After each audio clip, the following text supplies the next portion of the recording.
नमस्कार। उत्तर प्रदेश में 69,000 शिक्षक भर्ती पर हाई कोर्ट के निर्णय के बाद जो परिस्थिति बनी, उस परिस्थिति में असमंजस का तत्व बड़ा है। अभी भी योगी सरकार ने कहा है कि हम सुप्रीम कोर्ट के ऑब्जर्वेशंस और हाई कोर्ट के निर्णय के आलोक में कदम बढ़ाएंगे आगे, और सरकार सुप्रीम कोर्ट नहीं जाएगी। ठीक बात, लेकिन अभी तक ये स्पष्ट नहीं हुआ कि सरकार पूर्व में चयनित हो चुके अनारक्षित वर्ग के अध्यापकों की नौकरी की सुरक्षा के लिए क्या करेगी और कैसे करेगी।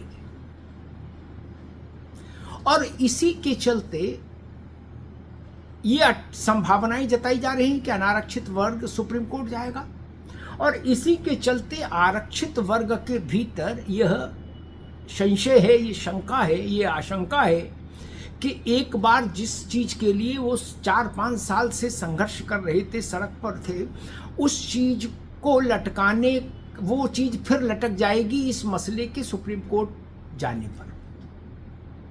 यानी उनके लिए नौकरी फिर दूर हो जाएगी अगर मामला सुप्रीम कोर्ट में अटक गया।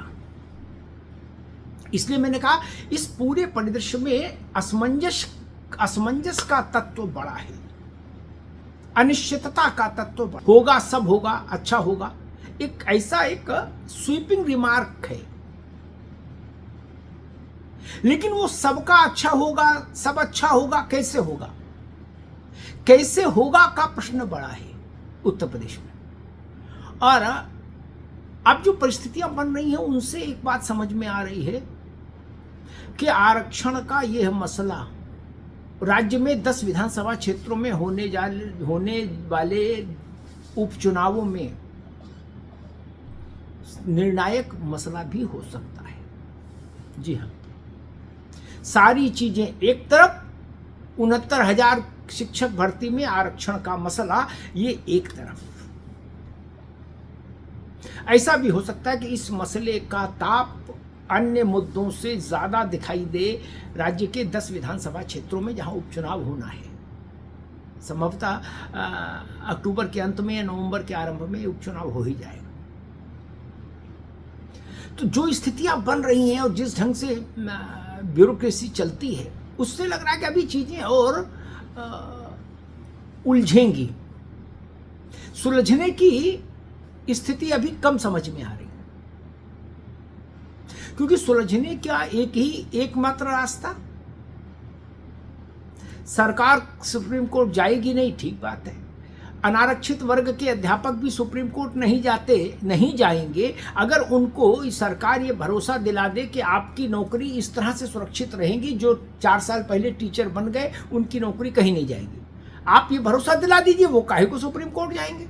और फिर जब कोई सुप्रीम कोर्ट नहीं जाएगा तो स्वाभाविक है पिछड़े वर्ग के नौजवानों को, दलित वर्ग के नौजवानों को, पिछड़े वर्ग के आरक्षित वर्ग के नौजवानों को वो सब मिल जाएगा जिसकी मांग कर रहे हैं, जिसके लिए वो संघर्ष कर रहे हैं 5 साल से। लेकिन अगर ऐसा नहीं हो रहा है अभी तक, तो इसका मतलब चीजें उलझ रही हैं, और विपक्षी दल इसको अभी भी पूरे तौर पर एक बड़ा राजनीतिक मुद्दा मानकर चल रहे हैं और उसी के ढंग से इसको ट्रीट कर रहे हैं, चाहे समाजवादी पार्टी हो, चाहे बीएसपी हो और चाहे कांग्रेस हो। तो भारतीय जनता पार्टी के लिए अभी ये संकट का मसला तब तक रहेगा जब तक कि सरकार ये सुनिश्चित न कर दे, आरक्षित वर्ग और अनारक्षित वर्ग दोनों को ये समझाने में सफलता न पाले कि दोनों के हित वो सुरक्षित रखेगी। और जब तक ऐसा सरकार नहीं कर पाएगी तब तक ये विषय बड़ा राजनीतिक मुद्दा बना रहेगा। क्योंकि राज्य में चुनाव है, बाई इलेक्शन है, तो वो पहला टेस्ट केस होगा इस मसले पर हाई कोर्ट के निर्णय के बाद, वो पहला राजनीतिक अखाड़ा होगा। और लोकसभा के चुनाव में इस बात को भाजपा ने भी स्वीकार किया अपनी समीक्षा बैठकों में, और उसके बाद समीक्षा की रिपोर्ट में भी लिखत पढ़त में भाजपा ने भी ये माना कि लोकसभा चुनाव में सर्वाधिक नुकसान हुआ आरक्षण को लेके विपक्ष के प्रचार से। संविधान बदल देंगे, ये जो विषय है ना, जैसे विपक्ष ने कहा कि भाजपा आई तो संविधान बदल देगी, ये बहुत अपीलिंग तब तक नहीं जब तक इसमें आरक्षण शब्द न जोड़े आप। सारा करंट तो आरक्षण में है। पिछड़े, दलित, आदिवासी, उनके लिए संविधान का एक बड़े स्वरूप में मतलब है, अधिकतम स्वरूप में मतलब है आरक्षण। आरक्षण सुरक्षित रहना चाहिए, महफूज रहना चाहिए, ये धारणा है। और विपक्ष ने इसी धारणा पर चोट की, कहा कि भाजपा आरक्षण को शिथिल करना चाहती है और धीरे धीरे समाप्त करना चाहती है। और उसी का नतीजा हुआ कि उत्तर प्रदेश में भारतीय जनता पार्टी लड़खड़ा गई, बुरी तरीके से लड़खड़ा गई लोकसभा में। अब ये फिर मसला आरक्षण का है, और आरक्षण का मसला, उसमें कितनी आग होती है ये आप देख ही चुके लोकसभा चुनाव में। तो इसलिए अब सारा दारोमदार सरकार के ऊपर है कि वो और उसके नौकरशाह इस मसले को सुप्रीम कोर्ट जाने से कैसे रोक पाते हैं, एक। दूसरा, आरक्षित वर्ग को 90 दिन की समय सीमा तक इंतजार करने के लिए क्यों रखें। सरकार ये भी कह सकती थी कि अदालत ने हमको 90 दिन दिए हैं, लेकिन हम 15 दिन में नई मेरिट जारी कर देंगे, ताकि आरक्षित वर्ग के नौजवानों को लगे कि उनके ये संघर्ष का एक सुफल आया।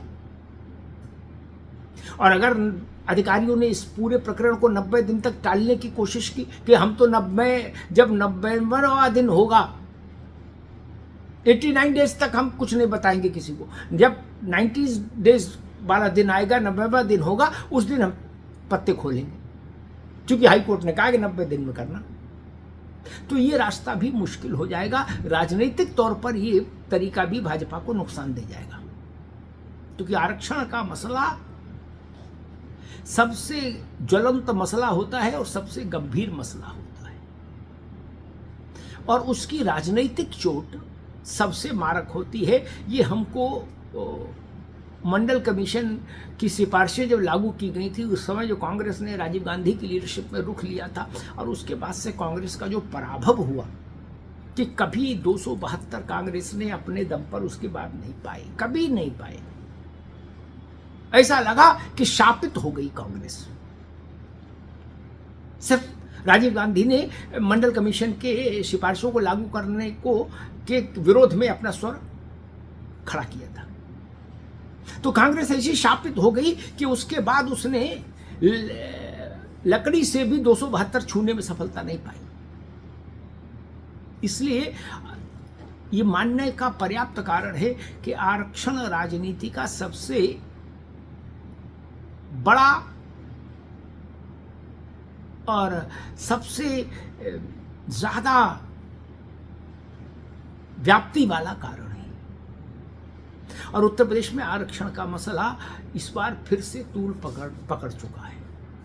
वो लोकसभा से शुरू हुआ है और अब विधानसभा के उपचुनाव तक जा सकता है, अगर समय रहते इस 69,000 शिक्षक भर्ती वाले मसले को सलीके से, कायदे से, पारदर्शिता के साथ और सभी पक्षों को विश्वास में लेकर निपटाया नहीं गया तो। धन्यवाद।